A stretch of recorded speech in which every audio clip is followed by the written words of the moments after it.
Maestros, aquí esta noche vamos a hablar de la globalización dentro de lo que sería la organización de la materia de enseñanza.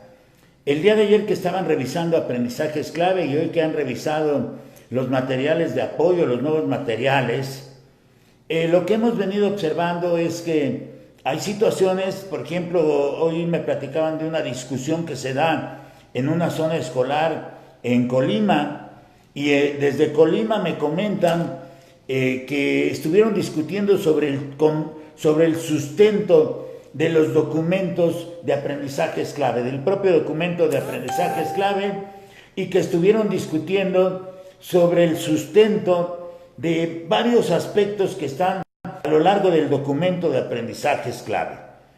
Me preguntaban directamente que cuál era el sustento. Yo le digo que siempre que hablemos de educación, siempre que estemos hablando de cuestiones educativas, el sustento siempre será el artículo 3º constitucional, la Ley General de Educación.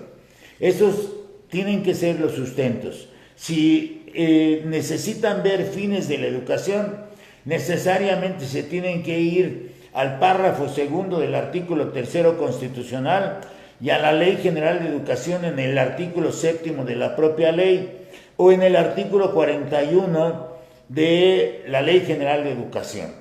Es decir, tengo que buscar siempre una fortaleza filosófica normativa que me permita entender por qué se está desarrollando un modelo de educación. Pero también tengo que observar curricularmente que hay partes ocultas en los modelos educativos, porque cuando aprendizaje es clave, nunca nos dice qué es vivir en plenitud, y yo entiendo que plenox tiene como significado vivir en el potencial desarrollo. Entonces yo también tengo que observar que difícilmente puedo llegar a ello. Como difícilmente puedo llegar a ello, tengo que recurrir tanto a la parte normativa filosófica. Los que somos maestros sabemos desde dónde viene esta parte filosófica normativa y conocemos la parte de la política educativa en México. Y desde ahí tengo que ver las fundamentaciones, independientemente de lo oculto de este modelo. Es decir, en lo oculto de este modelo, lo que me dice y lo que yo puedo ver es que las cosas no van a cambiar en el país. Cuando se hace este modelo es porque las cosas van a seguir igual en el país. Pero independientemente de la situación que prevalece ya desde el 1 de julio, yo sigo observando en este modelo lo mismo. Es decir, lo echan a andar en estas 2 semanas en las que creo yo que se pudieron haber hecho otras cosas. ¿Por qué? Porque el día de hoy, como he comentado en una videotransmisión anterior a este mismo día, que es 7 de agosto, la gran mayoría de las educadoras no tuvieron materiales para analizar y no pueden estar subiendo a Conalitec a bajar los materiales o observar los materiales, cuando inclusive en algunas escuelas no hay conectividad.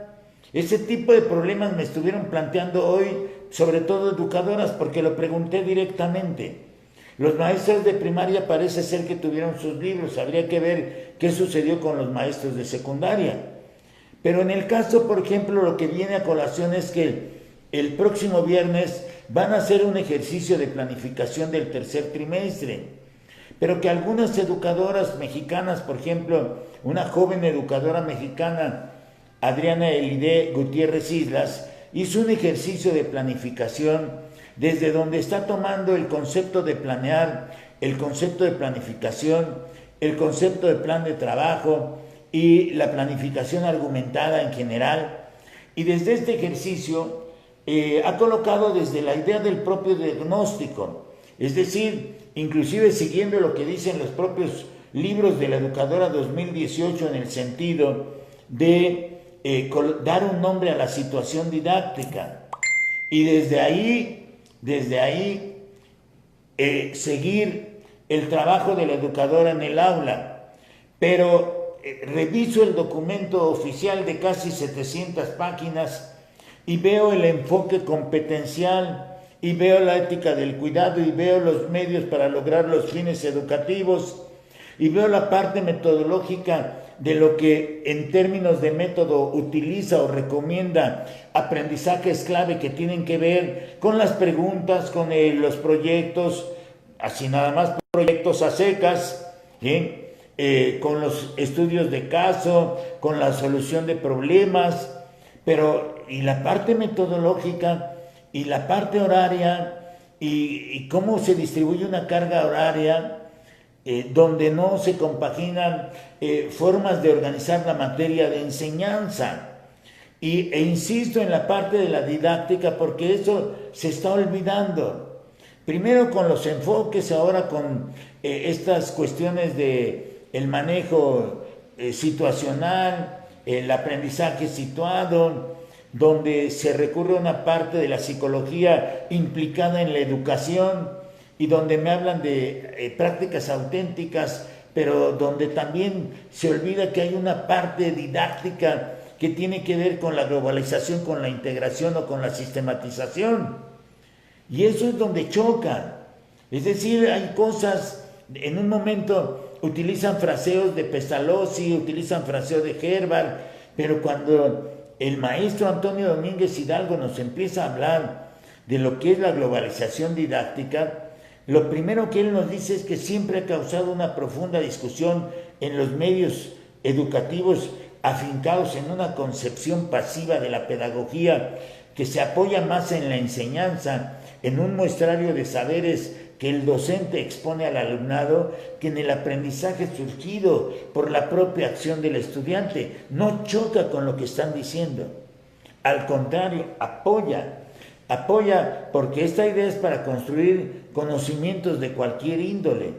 Y de un modo común, en las pláticas que con Domínguez Hidalgo, con el maestro Domínguez Hidalgo tuve, y sobre todo conociendo sus textos, la mayoría del magisterio, dice él, va resolviendo desde arriba un temario predeterminado para su clase. Los alumnos anotan, estas eran prácticas que se realizaban todavía hace algunos años, efectúan ejercicios que están a tono, que están ad hoc, memorizan y hacen el examen correspondiente. Igualmente así yo lo expresaba en un ejercicio que hice en los 90s, pero ya desde los 90s, en el proceso de modernización, me empiezan a hablar de la construcción y que observábamos igualmente que después de esas acciones señaladas por el maestro Domínguez Hidalgo, poco quedaba o poco queda de útil para la vida del alumno. ¿Acaso solo permanece la admiración por algunos buenos profesores expositores? Es decir, esto es aquellos maestros que muestran, hacen, presumen brillantemente sus conocimientos personales o con el tradicional vocablo de enseñan, ¿sí? O sea, no está chocando nada de la idea globalizadora con lo que proponen, al contrario. Por fortuna, hay maestros que suelen modelar actitudes en el alumno sin tener una conciencia de ese proceso cognitivo o fuera de la escuela, donde se prosiguen indagaciones y donde se globalizan aprendizajes reales. Ahí sí, aprendizajes reales y de vocación, que son motivados, diría Domínguez Hidalgo, por sus propios impulsos de saber desde el ejemplo de aquellos buenos catedráticos y cómo se les integra al mundo de las significaciones. Por eso leer a Domínguez Hidalgo nos puede dar mucha idea de cómo se puede proceder en la organización didáctica dentro del aula, sobre todo en cuanto a la organización de la materia de enseñanza, porque de alguna forma algunos investigadores opinan que para la globalización didáctica ya pasó su tiempo. Hay quien lo dice así, ya eso ya es cosa del pasado, la globalización es cosa del pasado, como si fuera una moda. Y otros insisten en que aún no se ha aplicado mayoritariamente, y unos más inclusive todavía afirman en lo imposible de su realización. Esas son tres posiciones que existen sobre la globalización, porque según ellos estos, los que dicen que es imposible, se carece de recursos para lograr éxito en esta modalidad de la nueva educación. Y hablar inclusive con asiduidad de la burocracia férrea en algunos directivos que no les permite la flexibilidad que se requiere para la adquisición globalizada del currículum escolar. Y por eso cuando voy al documento oficial empiezo a encontrar términos como libertad y como flexibilidad, inclusive en las actitudes y posibilidades de aplicación. Pero Domínguez Hidalgo continúa diciéndonos que los maestros de grupo terminan enseñando con las mismas rutinas, por más que se hable de actualización y de nuevos modelos educativos. Ahí es donde pone. Es decir, al final los maestros terminan haciendo lo mismo. De esto vamos a hablar mañana.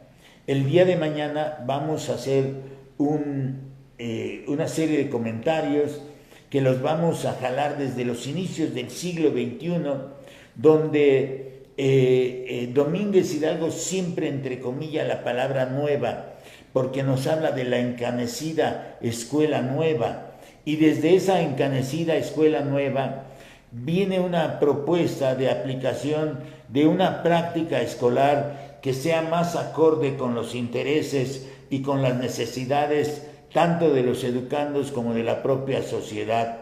Tiene varios siglos de antecedentes toda esta idea de la escuela nueva, de la globalización, inclusive desde el romano Quintiliano, desde la Roma antigua hasta Comenio, hasta Freinet inclusive, ¿sí? Y se pasa en este repaso de la didáctica desde Comenio, Froebel, Pestalozzi, Dewey o de Crowley, y la idea de globalizar la enseñanza para el logro del aprendizaje que sea unitario y creativo, ha recurrido el fantasma de las escuelas del mundo. Es muy interesante lo que nos dice Antonio Domínguez Hidalgo sobre este aspecto de la globalización, y el día de mañana voy a hablar de estos aspectos de la globalización. Maestros, que estén muy bien, hasta mañana, muchas gracias. Soy Manuel Quiles.